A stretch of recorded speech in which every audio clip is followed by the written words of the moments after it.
Financial markets పై పట్టు సాధించాలనుకునే వాళ్ళు Revanth conduct చేసే వెబినార్ కోసం ఈ నెంబర్ కి కాల్ చేయండి. నమస్తే, వెల్కమ్ టు సుమన్ టీవీ. నేను మీ విష్ణు. ప్రస్తుతంతో పాటు certified financial planner Ram Prasad గారు ఉన్నారు. వారితో మాట్లాడదాం. సార్ నమస్తే. సార్ నమస్తే అండి విష్ణు గారు. రామ్ ప్రసాద్ గారు, లాస్ట్ 6 months నుంచి మార్కెట్ చాలా వాలటాలిటీలో ఉంది. సో ఈ టైంలో మ్యూచువల్ ఫండ్ ఇన్వెస్టర్స్ అనేవాళ్ళు ఏం చేయాలి? నేను ఈ మధ్య తరచుగా ఒక విషయం వింటున్నాను. బేరిష్ మార్కెట్ బాగా ఉన్నప్పుడు, అంటే మార్కెట్ బాగా పడుతున్న టైంలో మ్యూచువల్ ఫండ్స్లో కానీ ఇన్వెస్ట్ చేస్తే నెంబర్ ఆఫ్ యూనిట్స్ అనేవి ఎక్కువ అలాట్ అవుతాయంట. మరి నెంబర్ ఆఫ్ యూనిట్స్ పెంచుకోవడానికి ఇన్వెస్ట్మెంట్ కూడా పెంచుకోవాలంటారా మ్యూచువల్ ఫండ్స్ విషయంలో? సో మ్యూచువల్ ఫండ్స్లో ఎస్, డెఫినెట్గా మార్కెట్ పడితే any equity product will well.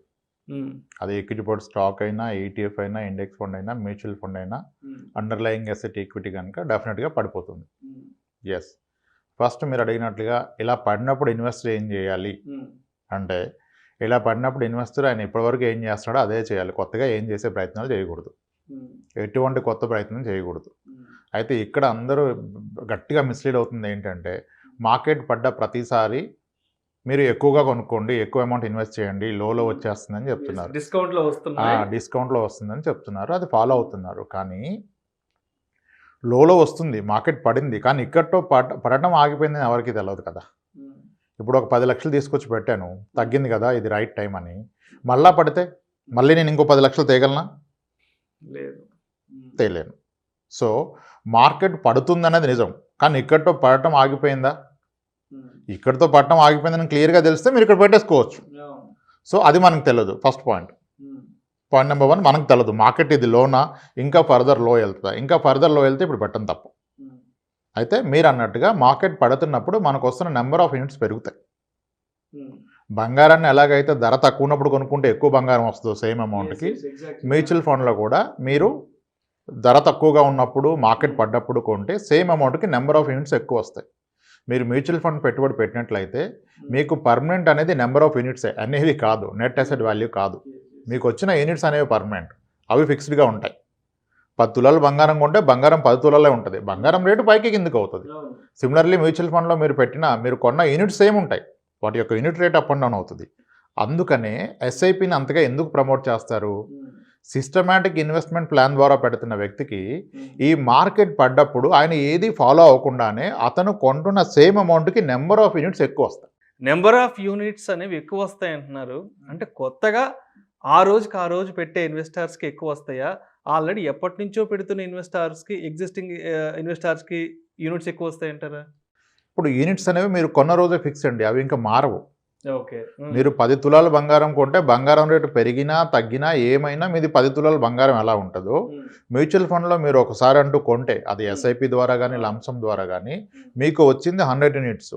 100 ఏళ్ళైనా మీకు 100 యూనిట్సే ఉంటాయి, 10 ఏళ్ళైనా 100 యూనిట్సే ఉంటాయి. కానీ ఆ యూనిట్ యొక్క ధర పెరుగుతుంది కదా, ఎన్ఏవి, నెట్ అసెట్ వాల్యూ పెరుగుతుంది. దానివలన మీరు కొన్నాక ఇంకా అది పర్మనెంట్. వాట్ ఎవర్ రేటు పెరగటం తగ్గటం అనేది దానివల్ల మీకు వచ్చే లాస్ అనేది అది పేపర్ లాసే, యాక్చువల్ లాస్ ఎక్కడిది? ఓకే, ఇప్పుడు గోల్డ్ కోవిడ్ టైంలో 56,000కి వెళ్ళిపోయింది, లేదా గ్రామ్ 5,600కి వెళ్ళిపోయింది. పొలమని కొనేసాం, తర్వాత అది మళ్ళీ 4,400 కూడా వచ్చింది. అంటే క్రమంలో 30% లాస్ వచ్చింది. మరి అప్పుడు గోల్డ్ కొన్న ఎవరైనా లాస్ వచ్చిందన్నారా? అనలేదు. ఎందుకంటే అతని లాజిక్ ఒకటే, నేను కొన్నది 20 గ్రాములు, నాకు 20 గ్రాములు ఉంది, నాకు లాస్ ఎక్కడిది? సేమ్ మ్యూచువల్ ఫండ్లో కూడా మీరు అన్ని యూనిట్సే ఉన్నాయి కదా, మీకు లాస్ ఎక్కడిది? ఈ తక్కువ రేటు ఉన్నప్పుడు అమ్ముకుంటే లాస్. సో ఇప్పుడు చేయకూడని పని అమ్మటం, చేయాల్సిన పని ఏంటి? ఏమీ చేయకుండా ఉంటాం. సో సంహౌ ఇప్పుడు యావరేజ్ చేయాలనే పదం నాకు అంతగా కరెక్ట్ అనిపించదు ఈక్విటీ మార్కెట్ విషయంలో. ఇప్పుడు ఇండెక్స్లు, ఈటీఎఫ్లు, small case baskets, number of blue chip stocks అన్నీ పడిపోయాయి కాబట్టి యావరేజ్ చేసుకోండి అని చెప్తున్నారు. అసలు యావరేజ్ చేయాలంటే ఏం కావాలి? ఫస్ట్ మనకి పైసలు కావాలి. మార్కెట్ పడిందని నాకు పైసలు ఎక్కడి నుంచి వస్తాయి? నా employer every month 1 lakh salary ఇచ్చేవాడు, ఈరోజు మార్కెట్ పడింది కదా 2 lakhs తీసుకొని ఇస్తాడా? ఇవ్వడు. సో కాబట్టి ఒకవేళ ఈ లాజిక్ నమ్మి యావరేజ్ చేయాలి, ఎడిషనల్ ఇన్వెస్ట్ చేయాలంటే ఇన్వెస్టర్ ఏం చేస్తాడు? అప్పు చేస్తాడు. అప్పు చేసి ఇన్వెస్ట్మెంట్ పెట్టద్దు కదా, అప్పు చేసి ఇన్వెస్ట్మెంట్ పెట్టకూడదు కదా. సో కాబట్టి యావరేజింగ్ అనేది తప్పు. మార్కెట్ హైలో ఉంది, లోలో ఉన్నది అనే పదం కూడా తప్పే. అందుకే ఫస్ట్ మనకు ఒక స్టాండర్డ్ కోట్ ఉంది, time spend in the market can only give us return, timing the market can never give us return. మీరు లోలో ఉంది హైలో ఉందని మాట్లాడటం మొదలు పెడితే nothing but your timing the market. మార్కెట్ని టైమింగ్ చేయటం అనేది అది పాసిబుల్ కాదు. ఇప్పుడు 15 రోజుల క్రితం కనుక మార్కెట్ పడిందని యావరేజ్ చేసుకుని ఉంటే ఇప్పుడు ఆయన పరిస్థితి ఏంటి? మళ్ళీ పడింది కదా, ఇప్పుడు మళ్ళీ యావరేజ్ చేయడం డబ్బులు ఎక్కడి నుంచి వస్తాయి ఆయనకి? సో అందుకనే మొదటి నుంచి మన ప్రతి వీడియోలో నేను చెప్తుంది ఒకటే విషయం, మీ ఆబ్జెక్టివ్ ఆఫ్ ఇన్వెస్ట్మెంట్ ఏంటి, మీరు ఎందుకు పెడుతున్నారు? జూన్లో స్కూల్ ఫీజు కట్టే వ్యక్తి ఆ డబ్బులు కనుక పిల్లల స్కూల్ ఫీజు జూన్ జూలైలో కట్టాల్సిన వ్యక్తి ఈరోజు మార్కెట్లో పెడితే పరిస్థితి ఏంటి? మ్యూచువల్ ఫండ్లో పెడితే పరిస్థితి ఏంటి? కట్టలేడు. కానీ ఇప్పుడు పిల్లోడు వచ్చి 8th క్లాస్ చదువుతున్నాడు, అతని గ్రాడ్యుయేషన్కి 2028లో కట్టాలి ఫీజు, ఆయనకి ఇబ్బంది లేదు కదా. ఆయన 10 లక్షలు పెట్టాడు మ్యూచువల్ ఫండ్ స్టాక్స్, అది 7 లక్షలు అయిపోయింది. ప్రాబ్లం ఏంటి? 2028 నాటికైతే మార్కెట్ పైకి వస్తుంది, తప్పకుండా వస్తుంది. సో అతనికి ప్రాబ్లం లేదు. ఇప్పుడు ఆబ్జెక్టివ్ ఆఫ్ ఇన్వెస్ట్మెంట్ క్లియర్ ఉంటే మీరు మార్కెట్లో ఏం చేయాలో తెలుస్తుంది. కానీ మనకి 80% ఆఫ్ ద ఇన్వెస్టర్స్ ఏంటి, objective is very simple, money make చేయాలి, లాభాలు రావాలనే పెడుతున్నారు. లాభాలు రావాలనేది ఆబ్జెక్టివ్ కాకూడదు. మీ ఏ అవసరానికి మీరు డబ్బు కూడబెడుతున్నారు, అది ఎప్పుడు ఉందనే దాన్ని బట్టి మీకు ఫండ్స్. ఇప్పుడు మ్యూచువల్ ఫండ్స్ అంటే అందరం ఈక్విటీ మ్యూచువల్ ఫండ్స్ మాడుతున్నాం. మ్యూచువల్ ఫండ్స్లో పలు రకాలైన ఫండ్స్ ఉన్నాయి, over night funds, liquid funds, short duration funds. Over night fund అంటే ఏంటండి?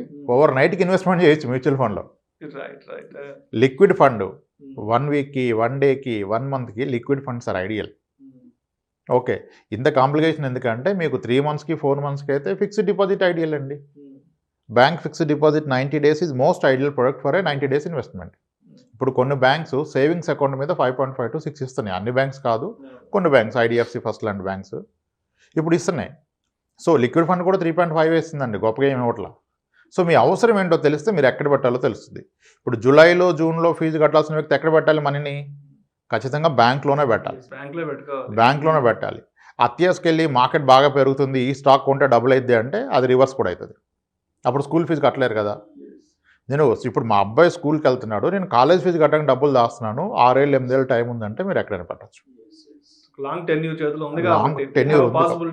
ఎస్, అంతేగాని మార్కెట్ పెరుగుతుంది నేను పెడితే వచ్చేస్తుంది. ఎస్, మ్యూచువల్ ఫండ్స్ కానీ స్టాక్ మార్కెట్స్ కానీ వితిన్ క్వార్టర్లో 30% పెరిగిన ఉన్నాయి, ఆ దాఖలాలు ఉన్నాయి. వితిన్ క్వార్టర్లో 30% పెరిగాయి అన్ని స్కీమ్స్. 10 years ఓల్డ్ ఉన్న స్కీమ్స్ అన్ని బెస్ట్ క్వార్టర్ పర్ఫార్మెన్స్ చూస్తే మీరు మనీ కంట్రోల్కి వెళ్ళి వితిన్ క్వార్టర్లో 30% పెరిగాయి. సిమిలర్లీ వర్స్ట్ క్వార్టర్ చూస్తే వితిన్ క్వార్టర్లో 30% పడిపోయింది.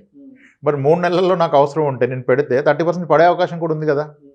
So it's has to be objective of investment should be right.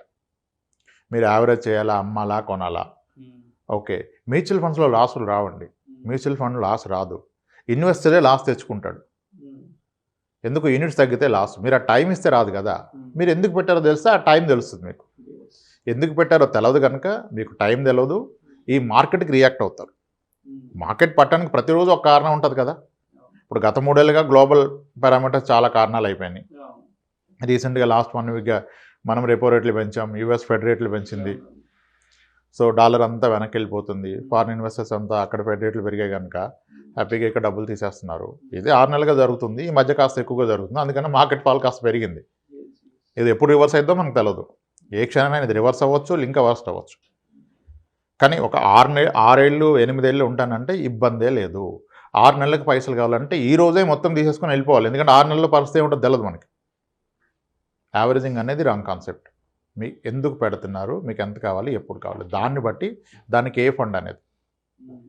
Okay, equity అంటే ఎస్ రిస్క్. మ్యూచువల్ ఫండ్స్ అంటే mutual funds are not only equity mutual funds, there are debt mutual funds. డెట్లో పలు రకాలు, overnight ఉంది, liquid ఉంది, short duration ఉంది, credit risk fund ఉంది, కొన్ని థిమాటిక్ ఫండ్స్ ఉన్నాయి, డివిడెంట్ ఈల్డ్ ఫండ్స్ ఉన్నాయి. అందరం ఎంతో తల బాదుకొని ఏ స్టాక్స్ మంచి డివిడెంట్ ఇస్తాయని చేస్తున్నాం కదా, అవన్నీ కలిపి ఫామ్ చేసిందే డివిడెంట్ ఈల్డ్ ఫండ్. హ్యాపీగా బెస్ట్ డివిడెంట్ ఈల్డ్లో పెట్టేస్తారు, మీకు డివిడెంట్స్ వచ్చేస్తాయి టైమ్లీ. షరియా ఫండ్స్ అన్నాం, రిలీజియస్ ఇన్వెస్టర్స్కి షరియా ఫండ్స్ అన్నాం, thematic funds, international funds, country specific funds, Taiwan fund, China fund, ఇన్ని ఉన్నాయి. మీ ఆబ్జెక్టివ్ తెలిస్తే ఏది పట్టాలో తెలిస్తే అప్పుడు ఈ మిమ్మల్ని వరీలోకి తీసుకెళ్ళదు. అలా ప్లాన్ చేసుకోవాలి. మొత్తంగా మరి ఇప్పుడున్న ఈ మార్కెట్ కండిషన్స్లో కొత్తగా ఇన్వెస్ట్మెంట్ పెడదాం అనుకునే వాళ్ళకి, అదేవిధంగా ఆల్రెడీ ఎగ్జిస్టింగ్ ఇన్వెస్టర్స్కి మరి మీరు ఎటువంటి సూచనలు, సలహాలు తెలియజేస్తారు? ఎగ్జిస్టింగ్ ఇన్వెస్టర్స్ ఎందుకు పెట్టారో మీరు దానికోసమే పెట్టండి. మార్కెట్ పడిందని, పెరిగిందని మీరు ఎటువంటి రియాక్షన్ వద్దు. కొత్తగా వచ్చే వాళ్ళు ఎందుకు వస్తున్నారో తెలుసుకోండి ఫస్ట్ మీరు. అందరికీ వచ్చాయని మనకు వస్తాయి అనుకోవద్దు. మ్యూచువల్ ఫండ్స్లో 3 ఏళ్ళు పెట్టాక నెగిటివ్ రిటర్న్ ఉన్న టైం చాలా ఉన్నాయి. లంసం పెడితే 5 ఏళ్ల తర్వాత కూడా నెగిటివ్ ఉంది. ఎస్ఐపి పెడితే కూడా 3 ఏళ్ల తర్వాత నెగిటివ్ రిటర్న్ ఉంది. సో మీకు 3 ఏళ్ళలో డబ్బులు కావాలని ఈక్విటీ మ్యూచువల్ ఫండ్లో పెడితే మాత్రం అది తప్పే. వస్తున్న వ్యక్తి తెలుసుకోవాలి, నేను ఎందుకు పెడతాను, ఎప్పుడు కావాలి, ఆ పీరియడ్కి మ్యూచువల్ ఫండ్ కరెక్టా కాదా, నా 7 ఇయర్స్ పీరియడ్కి మ్యూచువల్ ఫండ్ కరెక్టా కాదా. సిమిలర్లీ ఎగ్జిస్టింగ్ ఆయన క్లారిటీ ఉంది కదా, ఆయన కూతురు పెళ్లి గురించి పెట్టిన అతను ఇప్పుడు ఎందుకంటే ఆయనకి వరి, కూతురు 3వ తరగతి చదువుతుంది, పెళ్ళికి ఇంకా 20 ఏళ్ళ టైం ఉంది, ఆయనకు వరి లేదు. So mutual funds are subject to market risk. Yes, మనం ఫస్ట్ దీన్ని అర్థం చేసుకోవాలి. ఈ సైకలాజికల్గా వచ్చే రిస్క్ ఎక్కువ మార్కెట్ రిస్క్ కన్నా. మార్కెట్ రిస్క్ మీ డబ్బులు తినేదు, మీరు సైకలాజికల్గా మీరు ఎప్పుడైతే రిస్క్ అని ఫీల్ అవుతారో మీ డబ్బులు పోతాయి. ఇప్పుడున్న లాస్ అంతా పేపర్ మీదే కదండి లాస్. మీకు తగ్గిందంటే ఎక్కడ తగ్గింది, మీరు అమ్ముకుంటే తగ్గింది, అమ్మకపోతే తగ్గింది ఏం లేదు, మీకు వచ్చిన యూనిట్స్ అలాగే ఉన్నాయి. అందుకనే మ్యూచువల్ ఫండ్స్ని ఎప్పుడు యూనిట్స్లో మెజర్ చేయండి, ఎన్ఏవిలో మెజర్ చేయదు. నాకు ఎన్ని యూనిట్స్ ఉన్నాయి, ఎన్ని యూనిట్స్ అక్కడ ఉన్నాయి, టార్గెట్ షుడ్ బి యూనిట్స్. ఇప్పుడు వెరీ ఓల్డెస్ట్ ఫండ్స్ ఇప్పుడు గత 6 ఏళ్ల క్రితం, ఇంచుమించుగా 6 నెలల క్రితం మనం మాట్లాడాం. నిప్పాన్ ఇండియా గ్రోత్ ఫండ్ వచ్చేసి 1995లో స్టార్ట్ అయింది, 2300కి వెళ్ళిపోయింది అనేవని. ఇప్పుడు 800కి వచ్చేసింది. ₹1,00,000 పెడితే 2 కోట్ల 20 లక్షలు, 2 కోట్ల 30 లక్షలు అన్నాం, ఇప్పుడు 1,80,00,000కి వచ్చింది. కానీ నిజంగా అప్పటి నుంచి పెట్టినందుకు అదేం లాస్ కాదుగా. ₹1,00,000 పెట్టి 2 కోట్లు అయిన వ్యక్తి 1,80,00,000 అయినా లాస్ లేదు. కానీ మొన్న ఆ మాటలు విని పెట్టి ఎవరైతే మొన్న ₹1,00,000 పెట్టి అది కిందికి వెళ్ళిపోయింది 80,000కి, అతనికి loss. So objective should be clear అండి. Thank you sir, thank you so much Ram Prasad గారు. ఇప్పుడున్న ఈ వాలటాలిటీ మార్కెట్లో మ్యూచువల్ ఫండ్ ఇన్వెస్టర్స్ అనేవాళ్ళు ఎటువంటి జాగ్రత్తలు తీసుకోవాలి, ఎటువంటి విషయాల పట్ల అవగాహన పెంచుకోవాలి అనే అంశం గురించి ప్రేక్షకులకు మీ విశ్లేషణ ద్వారా చాలా చక్కగా వివరించారు. Thank you so much sir. Right అండి విష్ణు గారు, థ్యాంక్స్. ఇలాంటి మరిన్ని interesting videos and valuable information కోసం వెంటనే మా ఛానల్ను సబ్స్క్రైబ్ చేయండి, లైక్ చేయండి, షేర్ చేయండి. అదేవిధంగా మీ అభిప్రాయాలను వీడియోస్ కింద కామెంట్స్ రూపంలో మాకు తెలియజేయండి. This is Vishnu signing off.